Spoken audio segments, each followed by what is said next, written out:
ንገረኝ አንተነ ለኔ እናት አባቴ ፍጹም ወዳጄ ስጋና አጥንቴ አይኔ አይነቀል ከዙፋንህ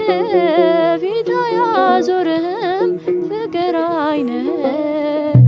አጋጣሚ አይደለም መትረፌ መዳኔ የጌታ ታምር ነው ኧረ ይገርማል እኔ ሞት እንቅልፍ ሆነልኝ ጭንቀቴም ቀለለ የረዳኝ ጌታ ነው ወዴ የተከተለ